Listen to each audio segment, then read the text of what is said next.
Saints Giants recap and review. That was as ugly gets. That was as much of a loss as a win could possibly be. I mean, that was brutal. That was a miserable 3.5 hours. A shocking display from the offense. I mean, just at the end there, shocking from the defense. Not a lot to take from this one. I mean, not a lot of good, not going to lie. I mean, I've been really beating the drum for Klint Kubiak and saying, like, I like Kubiak and I like what he's doing and his system and the play calling and how he's kind of operating this thing. Whew. I don't know. I don't know if I can say that after today. I don't know if I can sit here and say Klint Kubiak is who I want calling plays moving forward. Some of the decisions at the end of this game were bewildering, befuddling, and downright had me just shooketh. I mean, let's take a look at the last couple of possessions. I mean, look at all these punts. So let's go to this one. So we get the ball, all right, 4 minutes left after the Giants score. Now remember, our offensive line is healthy. Their defensive line is a patchwork Frankenstein monster of practice squad players and players that might have been in the stands. I don't even know. We have people who were selling cotton candy in the first and second quarter playing on the defensive line. We come out and we're throwing deep. Carr throws, and then we get a pseudo read option with Carr and Kamara where Carr ends up running, where it looks almost like a designed run. Carr ends up getting hurt, goes vertical, gets up, gets hurt, being evaluated for concussion. All right, 3rd and 1, Kendra Miller for -1 yard, so we got a punt. Okay, not good. Not what you want to see. Then, all right, we get an interception from Demario Davis on 4th and 9. Arguably should have dropped it. Different conversations for a different day. All right, so we get the ball back. Okay, now we have the ball. They have 3 timeouts. We have the ball under 2 minutes. We come out. Jamal Williams up the middle. Love that for nothing. Then we get 2nd and 9. Jake Haener on a naked quarterback boot rollout gets sacked for 10 yards. Sweet. And then we run Alvin Kamara up the middle on 3rd and 19 for a yard. We got a punt. I mean, just a bewildering game because nothing that I thought was going to happen happened, as far as we should be able to dominate the line of scrimmage. We should be able to run the football.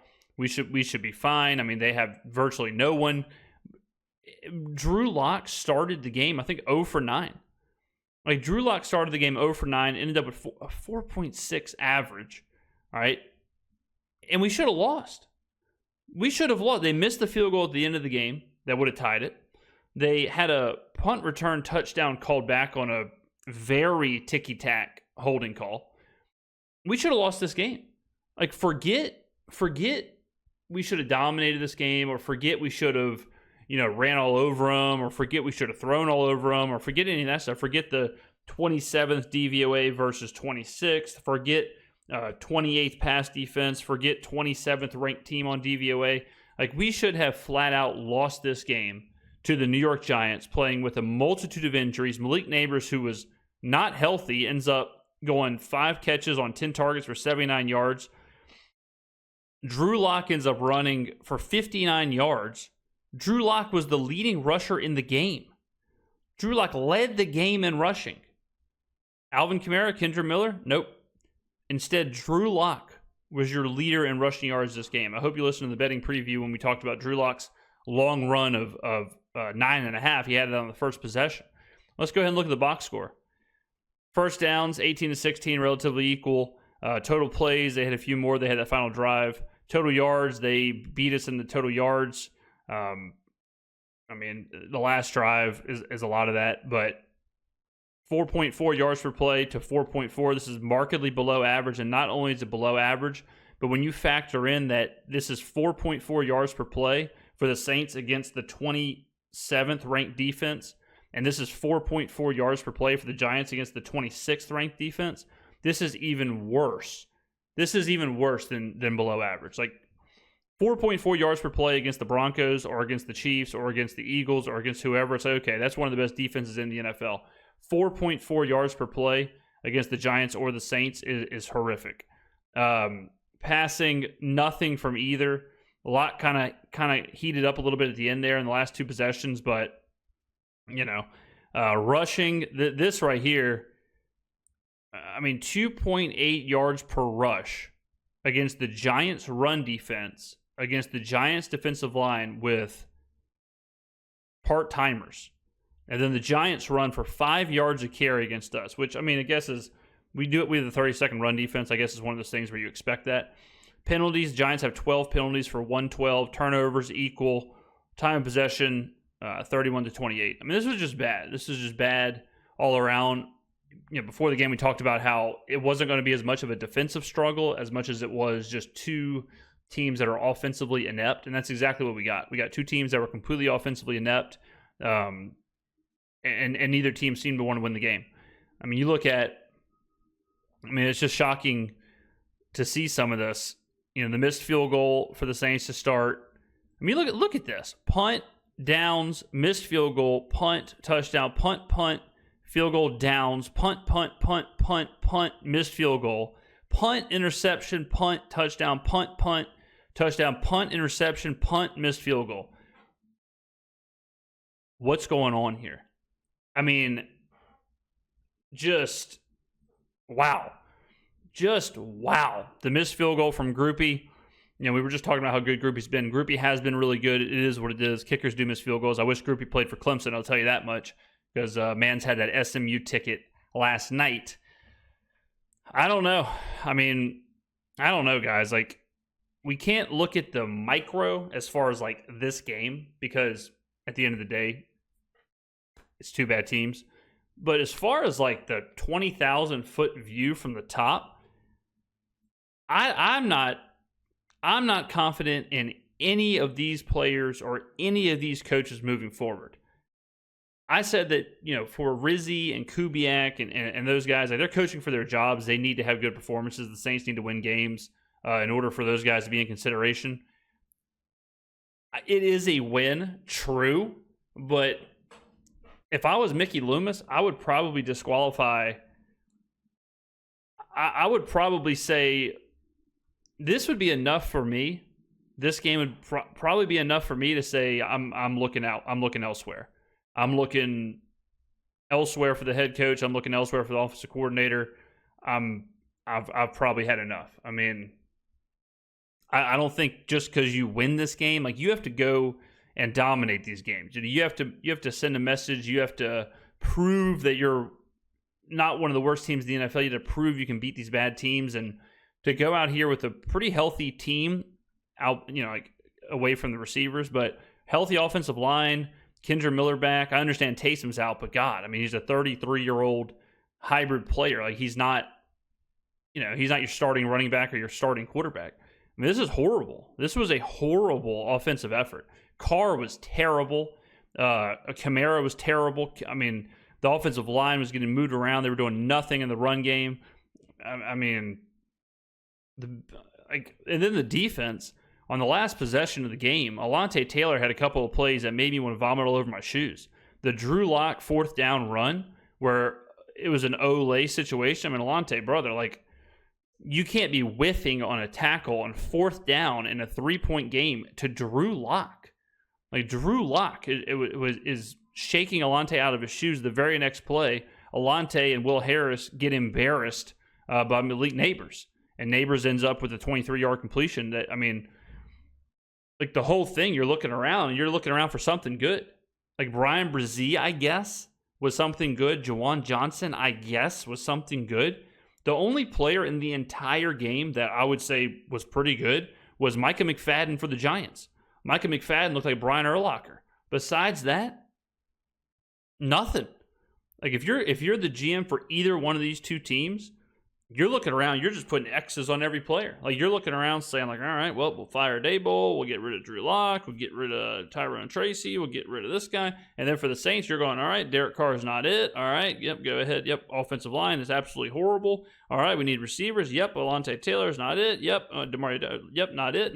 You're just Klint Kubiak, see you later. And I mean, goodness, just one of those games where it was ugly. And I'm glad we got the win because, some of us do have Saints season, regular season win tickets that are still alive somehow. But we'll see what happens with Carr. As far as the injury, I mean, the first thing I heard after the game was that it was a concussion or that he was being checked for a concussion. So, if he's out for an extended period of time, they're not going to go back to Rattler, I'll tell you that much. So, if Carr is out, you're talking about Jake Haener versus Jaden Daniels, and then Jake Haener possibly, depending on the concussion, Jake Haener possibly going on the road to play the Packers 2 days before Christmas in Lambeau on prime time. I don't know. I mean, this was... I don't want to, overreact and say like, hey, the world is collapsing and this was a nightmare, but this was an absolute nightmare. And I would give the biggest thing for me coming out of this game is it completely shook my confidence in Klint Kubiak. Like I mean, y'all know, if y'all been watching this channel, y'all know I love Klint Kubiak like a brother. All right, I've been up here every single week saying it might be worth it to keep Rizzi just to keep Kubiak and the offensive staff together. After this, how the hell can I sit up here and say that? After this, there is no... I mean, some of these play calls, guys, Pete Carmichael's scratching his head. Like, Pete Carmichael's sitting there watching this going like, oh, man, I probably would have ran that. Like, what is going on here? This Jake Haener naked boot on 2nd and 9. I mean, if this is an incompletion or a fumble or something, I mean, we're lucky that it was just a 10-yard sack. But why are you doing this? Run the football. It's 2nd and 9. It's 1:39 left in the game. I understand they have their timeouts, but what are you trying to do? It's Jake Haener. No offense to Jake Haener, but all the offense to Jake Haener. Here, again, it's 4 minutes. I know you haven't ran the football that well leading up to this, but you're going to open up with Carr slinging it, and then you got Carr running? I mean, what was the design of this play? Was this a designed run?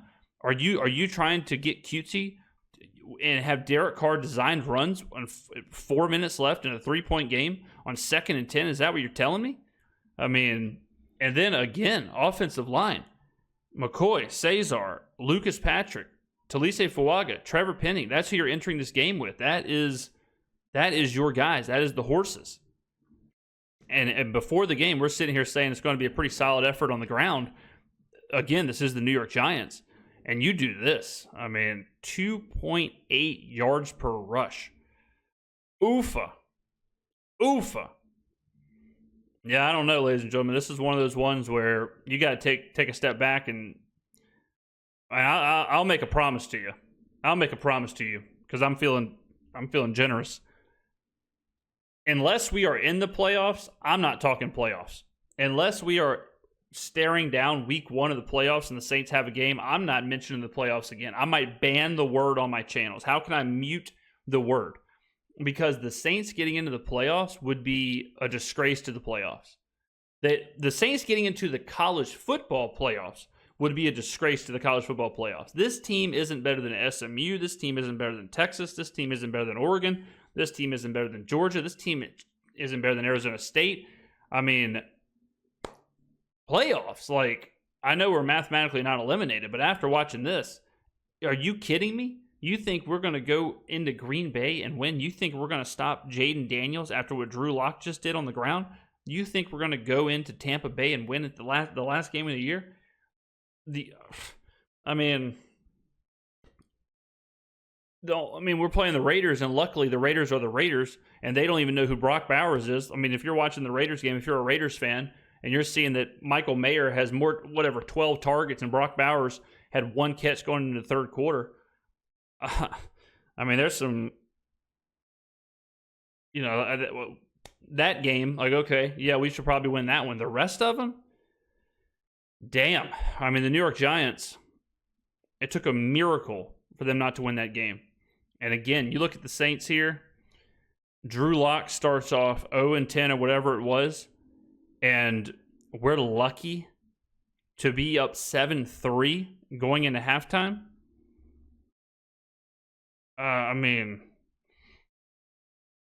I know we had a field goal blocked and missed a field goal, but they had 10 points that they absolutely should have had on the punt return and the field goal at the end of the game. Sickening.